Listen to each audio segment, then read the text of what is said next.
On July 25, 2026, beneath the sun of Po, a profound geopolitical fracture materialized on Burkinabe soil, signaling the collapse of Western military oversight in West Africa. 217 officers from 10 African nations marched across the graduation grounds of the Georges Namano Military Academy, refusing the historical tradition of sending the continent's finest strategic minds to be conditioned in Paris, London, or Washington. For over 6 decades, one must ask, why has the African continent been coerced into outsourcing its defense doctrines to the very capitals that engineered its exploitation? How did an international system survive where the sworn protectors of African sovereignty were trained to view their homelands through the tactical lenses of foreign generals, whose mandate was securing resources rather than local populations? Under Captain Ibrahim Traoré, Burkina Faso is executing a surgical removal of this neo-colonial security apparatus, rewriting the DNA of regional defense. A nation relentlessly branded as the poorest in the world has become the architect of a sovereign defense coalition, dismantling the institutional dependency that held the Sahel hostage. Welcome to the Burkina legacy. Hit the like button, subscribe, and drop your thoughts below. Do you believe the era of Western military hegemony in Africa has finally come to an end? The searing heat of the Sahel provided the backdrop for a graduation ceremony that was anything but routine. As the 25th class of the Georges Namano Military Academy stepped forward in a striking display of regional integration. Standing shoulder to shoulder were not just Burkinabe citizens, but elite cadets dispatched from Togo, Mali, Niger, Djibouti, and the Central African Republic, trusted to a curriculum forged entirely outside the peripheral vision of NATO. In a deliberate rejection of imported military aesthetics, these graduating officers did not don the rigid European-style ceremonial dress that has historically defined African military prestige. Instead, they stood draped in culturally resonant fabrics, incorporating the woven integrity of Faso Dan Fani, a traditional textile worn at the completion of sacred initiation rites. This tactical evolution meant these young lieutenants stepped into command, wrapped in the material wealth of their own civilization, divorcing their authority from the sartorial symbols of former colonizers. The psychological weight of this moment was amplified by naming the class after Lieutenant Sawadogo Alexandri, a Burkinabe officer who fell defending his nation in 2022. By carrying a local martyr's name back to 10 sovereign armies, these commanders are disseminating a rooted martial identity, honoring African sacrifice over foreign doctrine. The ceremony at Po was a visible manifestation of sovereign discipline. Authority must be earned on the difficult terrain of the Sahel, not inherited through a foreign curriculum. To fully grasp the magnitude of this shift, one must understand the invisible architecture of dependency the Western world constructed to maintain a tight grip on African security forces. For generations, whenever an African state sought to cultivate its military leadership, protocol demanded future generals be exported to prestigious institutions like Saint-Cyr in France or Sandhurst in the UK. This entrenched pipeline was never an act of benevolent capacity building. It was a sophisticated mechanism of strategic control designed to ensure the officer classes internalized a worldview skewed toward Western geopolitical interests. By controlling the educational environment, foreign powers subtly conditioned African armies to function more like internal gendarmeries focused on protecting extraction corridors than as robust forces capable of defending absolute territorial sovereignty. The curriculum instilled a crippling psychological subservience, whispering that advanced military science and strategic intelligence could only be acquired on European soil. Consequently, whenever an organic security crisis erupted, these domestically paralyzed armies were doctrinally conditioned to immediately request intervention and air support from their Western partners, locking their nations into a perpetual cycle of reliance that guaranteed foreign militaries a permanent foothold in the region. Through the revitalization of the Georges Namano Military Academy, Ibrahim Traoré has launched a preemptive strike against this enduring monopoly, weaponizing localized expertise to sever the chains of foreign reliance. Traoré and the leadership of the Alliance of Sahel States, AES, recognize that true geopolitical independence is an absolute impossibility if a nation's defenders are ideologically molded by the architects of its historical subjugation.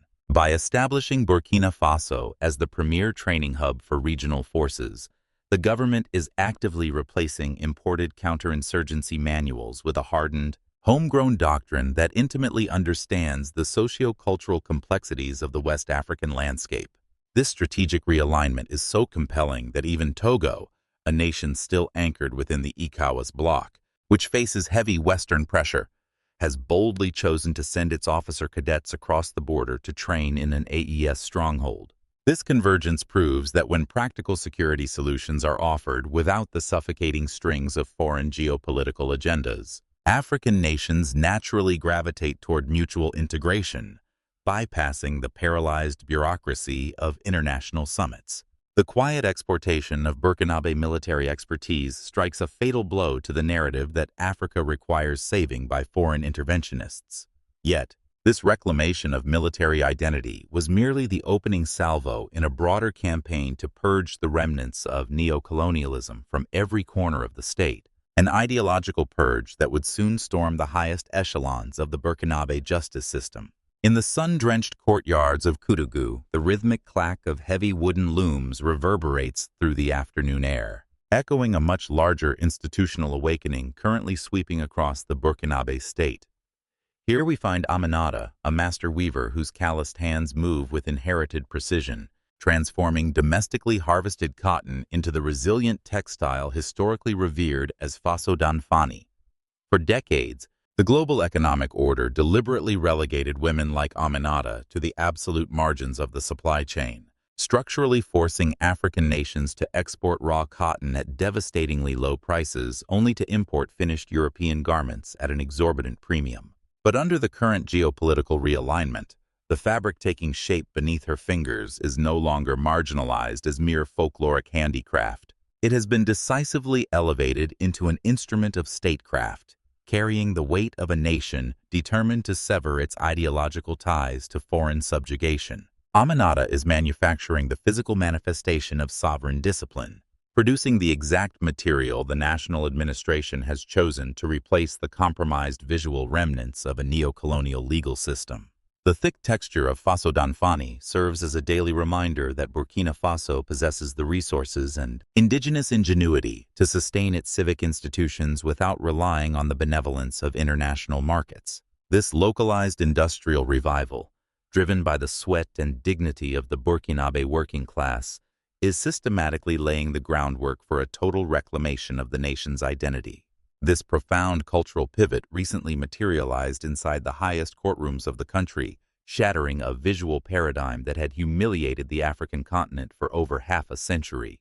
To comprehend this shift, one must visualize the absurdity of a post-colonial African courtroom, where magistrates routinely sat in sweltering chambers, physically suffocating beneath heavy black wool robes and tightly coiled horsehair wigs. These restrictive garments were originally engineered for the freezing stone courts of 17th-century London and Paris, yet they were transplanted into the searing heat of the Sahel as mandatory uniforms for dispensing modern justice.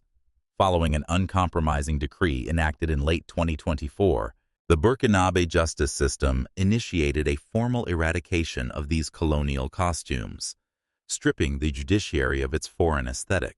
In a deeply symbolic transition, magistrates and legal practitioners proudly draped themselves in bespoke robes crafted entirely from the Faso Dan Fani woven by local artisans like Aminata. This was not a gradual phase-out. It was a state-sponsored mandate that permanently banished the sartorial ghosts of the former French Empire from the halls where citizens seek legal recourse. The transformation of the courtroom established a new psychological baseline, declaring that justice in Burkina Faso is no longer delivered in the guise of the European oppressor, nor does it require the visual validation of a defunct master to command absolute authority. The fierce preservation of those European wigs across the broader continent exposes the devastating psychological warfare embedded within neo-colonial aesthetics. Why did so many post-independent states cling to these environmentally hostile garments long after the European governors vacated the continent? Because the colonial architecture successfully embedded a crippling complex into the African elite, the unspoken belief that indigenous identity was inherently informal and devoid of genuine intellectual authority. to dispense credible jurisprudence. The African legal mind was violently conditioned to believe it must flawlessly mimic the European master.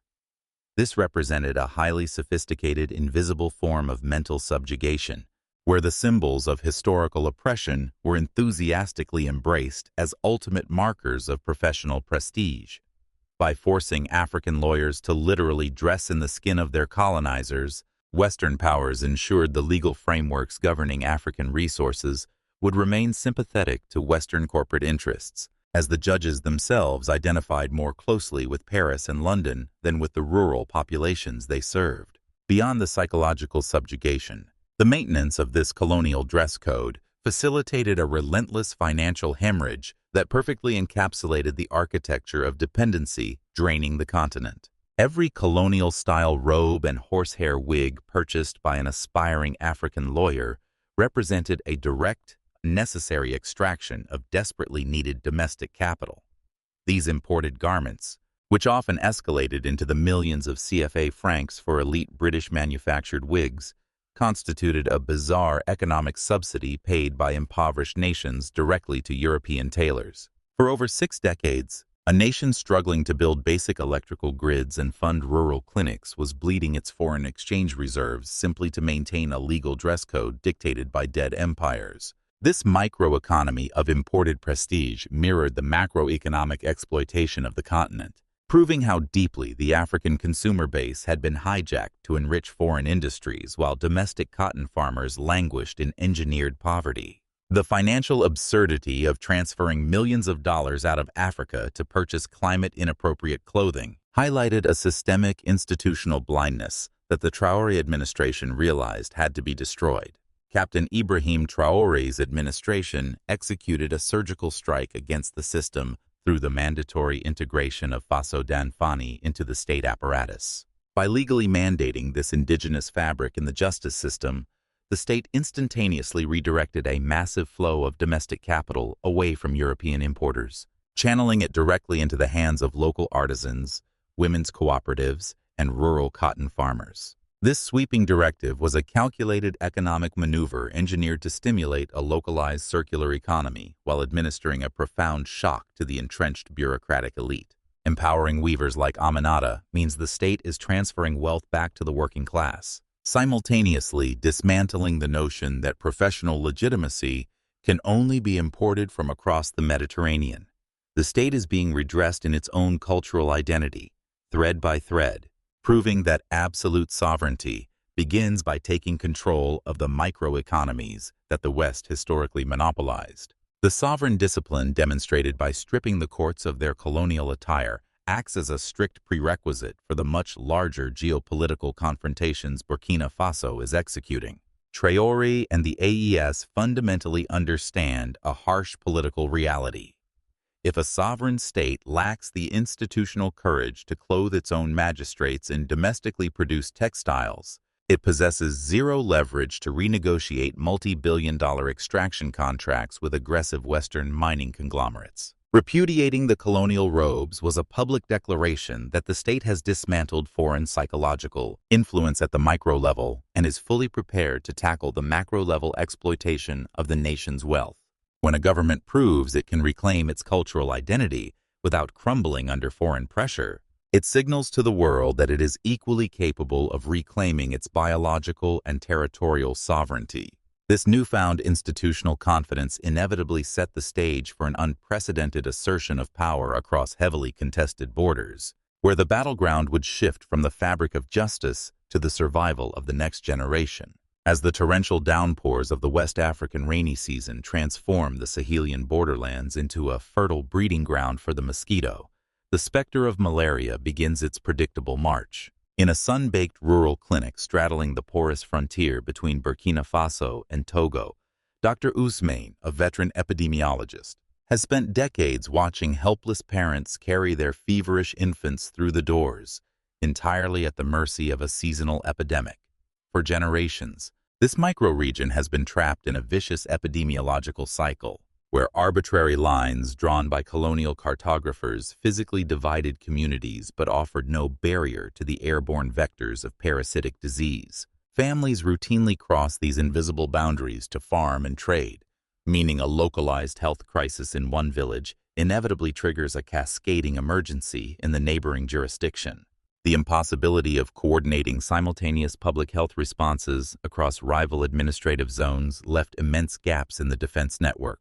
Dr. Ousmane's meticulous ledgers chronicle a grim reality, recording thousands of vulnerable children who needlessly succumbed to a highly preventable illness simply because cross-border protocols were paralyzed by diplomatic bureaucracy. The seasonal spike in severe malaria cases not only filled pediatric wards, but inflicted a catastrophic economic hemorrhage on agrarian families, who were forced to liquidate meager assets to afford imported anti-malarial treatments. This annual tragedy represented the most visceral failure of the post-colonial state to secure the biological survival of its own population. This tragic historical precedent was decisively shattered in July 2026, when a profound tactical evolution in regional public health materialized directly on the frontier, separating Burkina Faso and Togo. In an unprecedented display of sovereign discipline, the health ministers of both nations completely bypassed the sluggish bureaucracies of international health organizations, meeting face-to-face at the border to launch a synchronized seasonal malaria chemoprevention campaign. Instead of running disjointed programs dictated by the erratic funding cycles of foreign non-governmental organizations, the two states executed a masterfully coordinated logistical operation, simultaneously distributing vital preventive medicine across the transnational zone. Dr. Ousmane and his colleagues were empowered to share real-time epidemiological data directly with their Togolese counterparts, establishing a unified surveillance grid that tracked infection clusters with pinpoint accuracy. The results were nothing short of a public health triumph, with Ouagadougou reporting a staggering decline of over 3 million notified malaria cases in a single year, accompanied by a 44% reduction in malaria-related mortality. By combining immunization with the state-sponsored distribution of insecticide-treated nets and community sanitation drives, the Burkina health apparatus neutralized the environmental conditions that sustained the epidemic. This victory translated into immense financial relief for the rural working class, saving Burkinabe families an estimated 15 million CFA francs. The success of this joint operation undeniably proved that when African nations pool their domestic resources without waiting for external validation, they possess the capacity to engineer monumental solutions for their most vulnerable demographics. The geopolitical significance of this medical collaboration becomes blindingly apparent when one considers the intense diplomatic warfare currently fracturing the institutional landscape of West Africa. Over the past 3 years, Western media syndicates promoted a narrative of imminent regional collapse, portraying the ideological split between the Alliance of Sahel States and ECOWAS as an insurmountable divide. According to the neo-colonial script, a nation like Togo, anchored within the Western-leaning ECOWAS bloc, should theoretically view Burkina Faso as a hostile pariah state incapable of diplomatic engagement. The international community weaponized this friction, fully expecting that economic sanctions and isolation imposed upon Ouagadougou would trigger a catastrophic public health collapse. This cynical calculus historically relied on the assumption that African states prioritize superficial treaty obligations and the approval of foreign capitals over the tangible well-being of their neighboring populations. The colonial borders that artificially fragmented the continent were designed to foster exactly this type of mutual suspicion and administrative paralysis. By exploiting these fractures, foreign powers positioned themselves as the indispensable mediators of African affairs. The mere existence of a highly efficient bilateral health corridor between an AES stronghold and an ECOWAS member state strikes a fatal blow to this architecture of division, exposing the irrelevance of Western diplomatic pressure when confronted with the raw necessity of regional survival. This quiet revolution in cross-border diplomacy simultaneously dismantles the sprawling apparatus of the global non-governmental organization sector, which has long utilized medical charity as an instrument of soft power. For decades, structural adjustment programs imposed by international financial institutions starved African public health sectors of critical state funding, creating an institutional vacuum filled by a lucrative network of foreign charities. These organizations routinely operated as parallel governments, dictating domestic health policies and deciding when and where rural populations would receive life-saving treatments. The delivery of basic medical care was held hostage to unpredictable foreign donor cycles, turning the biological survival of African children into a commodified public relations asset for multinational foundations. This entrenched dependency ensured that localized medical expertise remained permanently stunted, as brilliant African clinicians were sidelined in favor of highly paid foreign consultants. The charitable framework operated on the insidious premise that African nations lacked the intellectual capacity to independently manage complex logistical operations. When the Burkinabe government boldly established its own National Council for the Elimination of Malaria, uniting state finance and public health under a sovereign mandate, it directly challenged the financial viability of this exploitative industrial complex. By financing and executing a sophisticated transnational medical campaign, Ouagadougou successfully proved that structural reliance on foreign medical charity is a deliberately engineered vulnerability that can be eradicated through uncompromising political will. Captain Ibrahim Traoré's strategic maneuvering introduces a radical, disruptive concept to the continent: the formidable power of bottom-up, functional integration that operates entirely outside the paralyzed framework of grand institutional treaties. While political elites in distant capitals squabble over protocol and summit declarations, the Burkinabe administration is quietly rebuilding the fragmented architecture of West Africa one border at a time, using concrete life-saving logistics as the ultimate diplomatic currency. The realization echoing across the Sahel is that a treaty can be effortlessly suspended with a press release from Paris or Washington, but a comprehensive vaccination network linking two sovereign health ministries creates undeniable facts on the ground. When a Togolese mother witnesses the Burkinabe health apparatus actively collaborating to protect the life of her child, the manufactured political hostility promoted by foreign media evaporates, replaced by an organic solidarity that transcends arbitrary boundaries. This localized exportation of Burkinabe medical expertise obliterates the myth that the Alliance of Sahel States is an ungovernable coalition spiraling toward state failure, projecting instead an image of hyper-competent stabilization. By prioritizing biological security over the divisive ultimatums issued by foreign embassies, Traoré is cultivating a new breed of regional integration, anchored in shared intelligence and an unyielding commitment to continental survival. This localized health revolution forcefully declares to the world that an Africa capable of healing its own children and dismantling the architecture of dependency is an Africa that can no longer be contained or quietly looted. The physical manifestation of this sovereign discipline extends beyond the courtroom and rural clinics, embedding itself directly into the harsh earth of the Sahelian landscape. In the southern periphery of Po, an equally profound revolution in infrastructure has quietly materialized in the form of concrete, steel, and rushing water. For nearly 18 devastating years, the massive earthen embankments of the Koko Dam lay in a state of catastrophic disrepair, standing as a humiliating monument to the systemic failures of compliance-driven governments and the unreliability of foreign engineering contractors. Originally constructed in the mid-20th century, the vital reservoir was ultimately abandoned by European firms who deemed restorative dredging financially unviable for their corporate margins, condemning the surrounding agrarian communities to perpetual seasonal droughts. However, in a stunning display of localized technical competence, the newly formed National Office for Dams and Hydro-Agricultural Development, an agency exclusively staffed by Burkinabe hydrologists, executed a complete sovereign restoration of the entire facility in a mere 3 months. By circumventing the predatory financing models mandated by international lending institutions, the state agency expanded the reservoir's holding capacity to an impressive 800,000 cubic meters, instantly unlocking vast tracts of dormant arable land for year-round cultivation.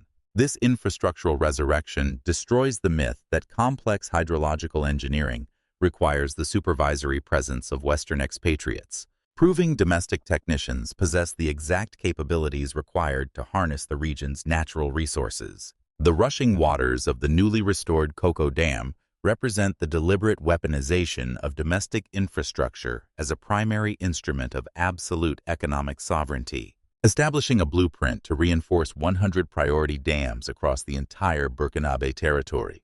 To comprehend the strategic magnitude of this hydrological independence, one must dissect the deadly mechanism of de-agriculturalization that Western financial institutions historically engineered to maintain permanent leverage over the African continent.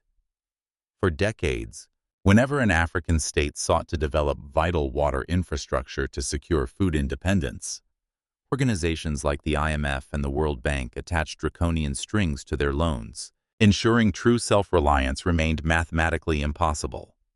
These predatory agreements explicitly mandated that borrowing nations must hire European conglomerates to construct the dams, funneling borrowed capital straight back into Western economies while leaving the African states saddled with crippling sovereign debt. Furthermore, structural adjustment programs pressured these governments to dismantle domestic agricultural subsidies, forcing local farmers to abandon essential food crops in favor of producing volatile cash crops destined for European export markets. This deliberate sabotage transformed the most fertile continent on the planet into a perpetual net importer of basic nutritional staples, ensuring African populations remained biologically dependent on imported Western wheat and patented agrochemicals. By strategically denying African nations the financial autonomy to manage their own water tables, foreign powers engineered a state of chronic vulnerability, where the threat of famine could be routinely weaponized to extract brutal political concessions. The persistent lack of functional irrigation in the Sahel was the calculated outcome of an international economic architecture designed to paralyze African agricultural potential. Therefore, when Burkinabe engineers independently pour concrete to secure their own reservoirs, they are actively dismantling a 6-decade-old financial trap explicitly designed to keep their populations hungry, indebted, and diplomatically compliant.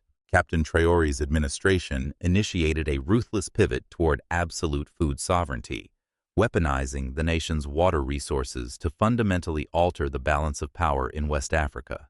Despite a challenging, landlocked geography, Burkina Faso leveraged its newly rehabilitated sovereign irrigation networks to sustain a productive, year-round agricultural sector that aggressively defied climatic limitations. This domestic capacity allowed the government to enact incredibly bold protectionist policies, most notably when Ouagadougou abruptly suspended the export of fresh tomatoes to neighboring countries to protect its own emerging processing industries. This calculated restriction of raw agricultural exports immediately triggered severe market pressures and supply shortages in major urban centers across the border, sending shockwaves from Kumasi to the coastal hubs of Accra. The geopolitical implications of this single policy decision were staggering. As a nation that statisticians routinely dismiss as one of the poorest in the world successfully utilized its agricultural output to force a much larger, wealthier coastal economy directly to the negotiating table. Within weeks, the ensuing diplomatic scramble resulted in a newly formed joint technical committee and the drafting of a much fairer bilateral trade agreement that finally respected Burkinabe economic priorities.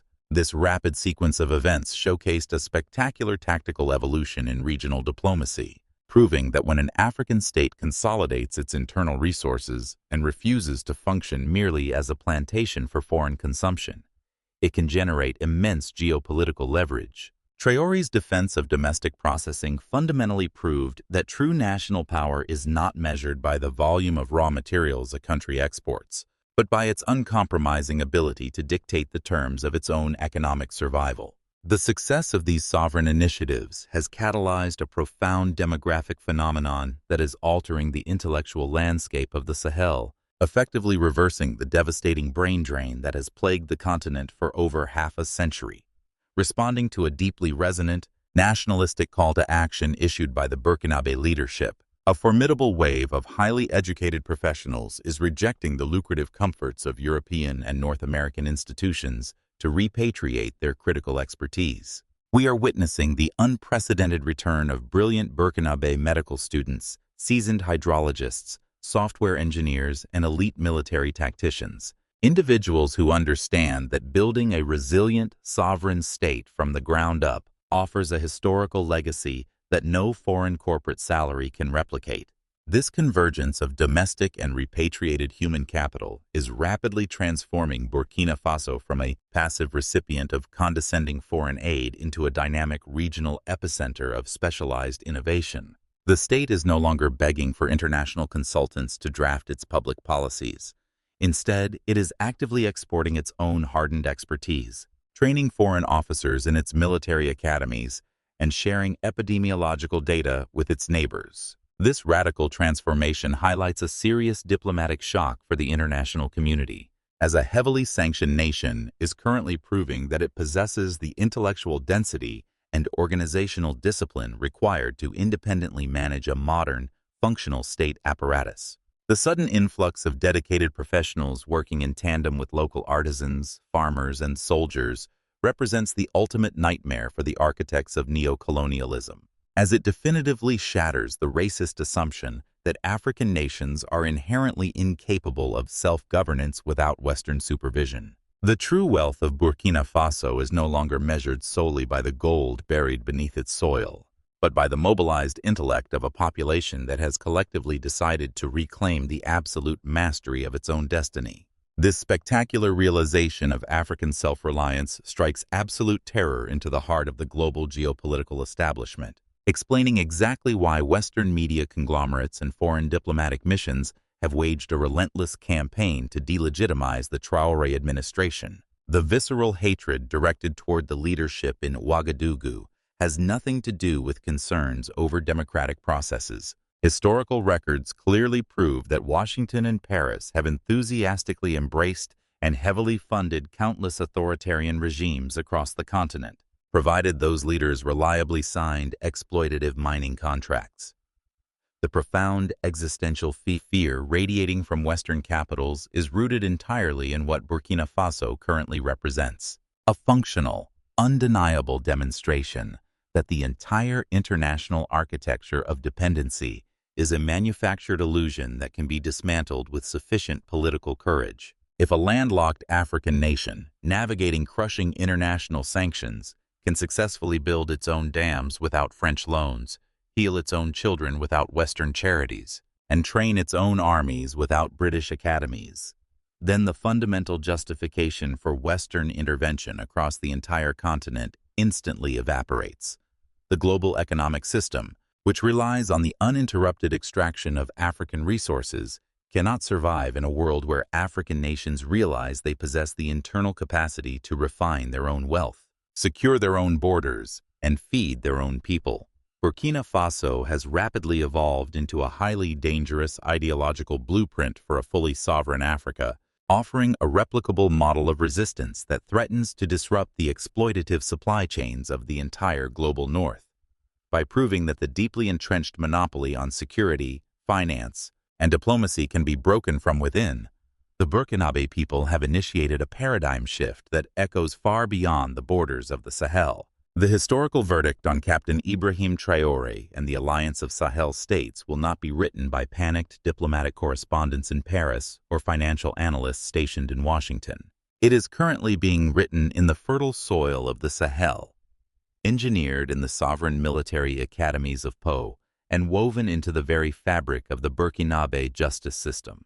What began as a necessary military realignment has rapidly evolved into a comprehensive, unyielding institutional purge of neo-colonial influence across every sector of society. By systematically taking control of its own armed forces, orchestrating localized public health responses, and securing its vital water infrastructure without predatory foreign loans, Burkina Faso is actively rewriting the strategic and biological DNA of the continent.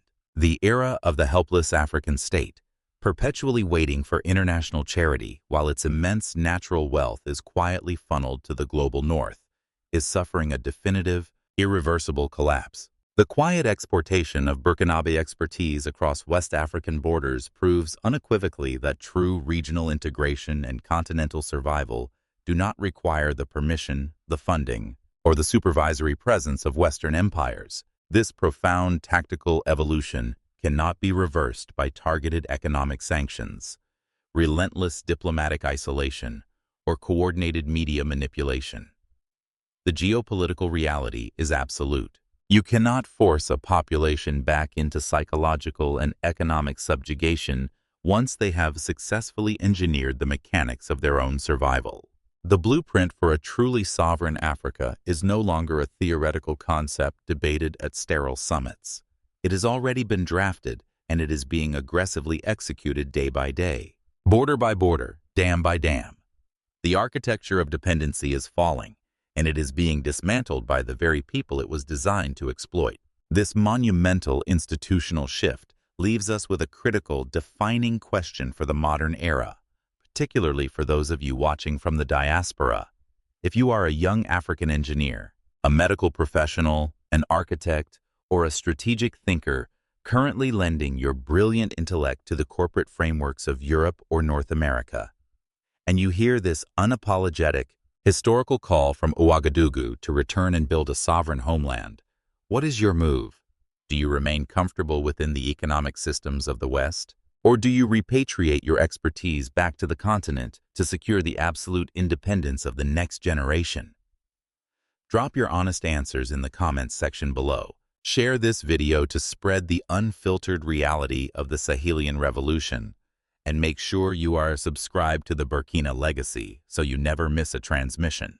The global tectonic plates of power are actively shifting, and the front line of this new sovereign architecture is right here.